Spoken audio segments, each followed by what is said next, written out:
शुभ दोपहर। आज हम 1 सितंबर 2022 की प्रमुख खबरों पर चर्चा करेंगे। भारतीय बाजार सूचकांक एक नकारात्मक नोट में खुला।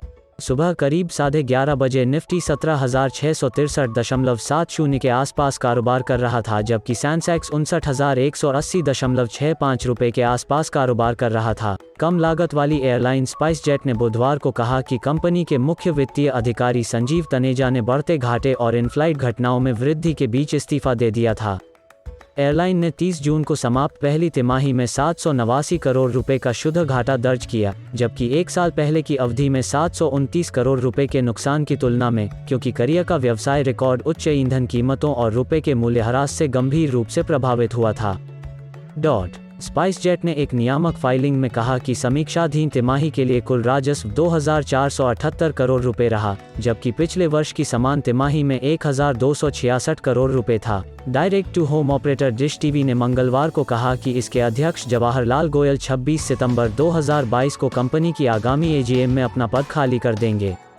गोयल, जिनके प्रबंध निदेशक के रूप में पुनर्नियुक्ति के प्रस्ताव को शेयरधारकों ने एक असाधारण बैठक में खारिज कर दिया था, इस साल जून में आयोजित ईजीएम ने अध्यक्ष के रूप में बने रहने के लिए फिर से आवेदन नहीं किया है।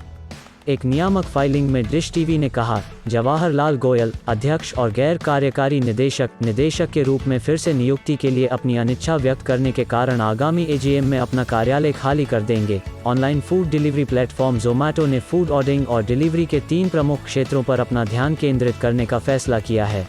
कंपनी के चेयरमैन कौशिक दत्ता ने मंगलवार को कहा कि हाइपरप्यो और क्विक कॉमर्स के जरिए रेस्टोरेंट को आपूर्ति की जाती है। कंपनी की वार्षिक आम बैठक में शेयरधारकों को संबोधित करते हुए दत्ता ने कहा कि यह कदम केवल उन क्षेत्रों पर ध्यान केंद्रित करने की रणनीति का हिस्सा था जिनमें अब से 10 साल बाद सार्थक रूप से बड़े व्यवसाय बनने की क्षमता है। रॉयटर्स द्वारा देखे गए एक आधिकारिक नोटिस के अनुसार जापान की सोनी और जी एंटरटेनमेंट की भारतीय इकाई के बीच $10 बिलियन का टीवी उद्यम बनाने के लिए विलय संभावित रूप से अद्वितीय सौदेबाजी की शक्ति होने से प्रतिस्पर्धा को नुकसान पहुंचाएगा। भारतीय प्रतिस्पर्धा आयोग (सीसीआई) ने दोनों कंपनियों को 3 अगस्त के नोटिस में कहा है कि निगरानी संस्था का मानना कि आगे की जांच जरूरी है। GMR coal resources PT limited (GCRPL), GMR power और अबन इंफ्रा लिमिटेड की एक स्टेप डाउन सहायक कंपनी ने PT golden energy mines TBK (PTGEMS) में अपनी 30% इक्विटी हिस्सेदारी पीटी राधिका जनता को बेचने के लिए निश्चित समझौते किए हैं। राया $420 मिलियन में बंद होने पर GMR coal resources private limited को $420 मिलियन का सकल प्रतिफल प्राप्त होगा। मंगलवार को जारी वार्षिक आम बैठक के मतदान परिणाम के अनुसार वोडाफोन आइडिया के शेयरधारकों ने कंपनी के मुख्य वित्तीय अधिकारी अक्षय मुंद्रा को नए मुख्य कार्यकारी अधिकारी के रूप में पदोन्नत करने की मंजूरी दे दी है। कंपनी ने सोमवार को अपनी 27वीं एजीएम वार्षिक आम बैठक आयोजित की, जिसमें 99.75% शेयरधारकों ने अक्षय मुंद्रा को कंपनी का मुख्य कार्यकारी अधिकारी नियुक्त करने के विशेष प्रस्ताव के पक्ष में मतदान किया। मुंद्रा की नियुक्ति ऐसे समय में हुई है जब कंपनी करीब 2 लाख करोड़ रुपए के कर्ज में डूबी है और उसे भारी नुकसान हो रहा है। एनटीपीसी को निजी प्लेसमेंट के आधार पर गैर परिवर्तनीय डिबेंचर जारी करके 12,000 करोड़ रुपए तक जुटाने के लिए शेयरधारकों की मंजूरी मिली है। मंगलवार को हुई वार्षिक आम बैठक में अपेक्षित बहुमत के साथ प्रस्ताव पारित किया गया।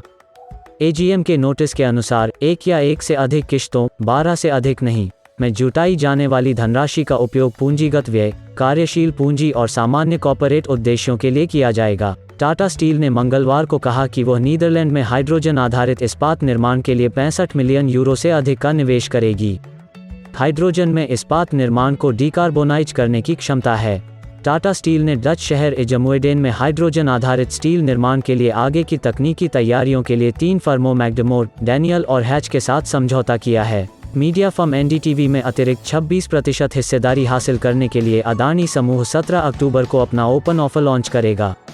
1.67 करोड़ इक्विटी शेयर हासिल करने की खुली पेशकश, जिसके लिए 294 रुपये प्रति शेयर की कीमत तय की गई है, 1 नवंबर को अस्थायी रूप से बंद हो जाएगी। जेम फाइनेंशियल के एक विज्ञापन में कहा गया है, जो प्रस्ताव का प्रबंधन कर रहा है। अगर पूरी तरह से 294 रुपये प्रति शेयर की कीमत पर सब्सक्राइब किया जाता है तो ओपन ऑफर की राशि 492.81 करोड़ रुपए होगी। आज के लिए इतना ही।